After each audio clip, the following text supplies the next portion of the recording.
આજે ગોંડલ નાગરિક સહકારી બેંક ખાતે અમારા નવા બે ડિરેક્ટર વરાયેલા બેન શ્રી શિલ્પાબા ઉપેન્દ્રસિંહ ચુડાસમા અને મનીષાબેન દીપકભાઈ સોલંકી તેઓ નવા ડિરેક્ટર તરીકે ચૂંટાયેલા હતા।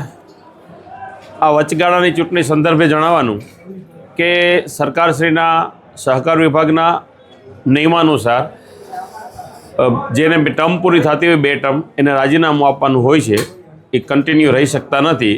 એ અનુસંધાને અમારા 2 ડિરેક્ટર ઓમદેવસિંહજી જાડેજા અને દીપકભાઈ સોલંકી તેઓ બંનેએ રાજીનામું આપેલ હતું, એટલા માટે ચૂંટણીઓ આવી ગઈ હતી। એ બંને બેઠક ખાલી પડેલ હતી। એ બંને બેઠકો ઉપર અમે સરકારશ્રીના નિયમાનુસાર ચૂંટણીઓ કરેલ અને બંને બેઠક બિનહરીફ અમારી ફરીવાર નવા બંને જે નામ લીધા બંને બહેનો જીતા છે।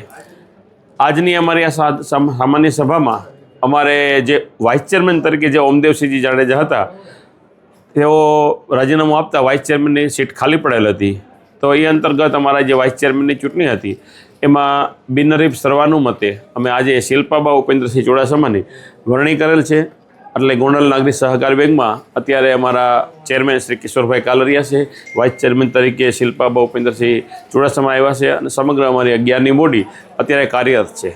ગોંડલ નાગરિક સહકારી બેંક ઉપર ગોંડલ શહેર અને તાલુકાની પ્રજાએ જે ભરોસો મૂક્યો છે એ ભરોસો અમે હંમેશા સાર્થક કર્યો છે। બેંક છે એ એવી વસ્તુ છે કે તમારી પ્રેસ્ટીજ અને આબરૂ ઉપર હાલતી હોય છે।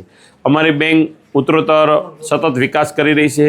વિકાસ કરતાંય મહત્ત્વનો બેંકના વિકાસ કરતાંય ગોંડલના નાગરિકો માટે ઇઝી અવેલેબલ લોન મળે અને છતાંય બેંક પ્રગતિ કરે એ ગોંડલ માટે ગૌરવ સમાન છે। આગામી દિવસોમાં અમે ગોંડલને જે શેર હોલ્ડરો અમારા છે એને ગિફ્ટ પણ આપવા જઈ રહ્યા છીએ, એ પણ અમે સંભાવના નિર્ણય લઈ લીધો છે અને સરકારશ્રીએ અમને 2 અન્ય શાખાઓ ખોલવાની પણ મંજૂરી આપેલ છે।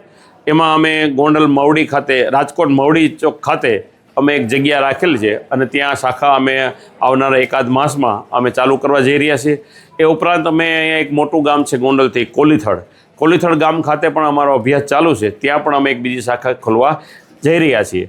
પરંતુ આ બધું ગોંડલના પ્રબુદ્ધજનો, ગોંડલના નાગરિકજનો કે જેઓએ અમારી ઉપર ભરોસો મૂક્યો છે એ ભરોસાને અમે સાર્થક કરશું। ગોંડલના નાના એકમોને ઇઝી અવેલેબલ લોન મળે અને તેઓ પોતાનો ધંધાનો વિકાસ કરે, પોતાના પરિવારનો વિકાસ કરે અને આમ ગોંડલ નાગરિક સહકારી બેંક એક ગોંડલના લોકો માટે જીવાદોરી બને એવો અમે સતત પ્રયત્નશીલ છીએ। આ ગોંડલ નાગરિક સહકારી બેંકમાં અમે બધા જ ડિરેક્ટરો ગોંડલ નાગરિક સહકારી બેંક કેમ વિકાસ કરે અને ગોંડલના નાગરિકોને કેમ કામ લાગે એવો સતત પ્રયત્નશીલ છીએ।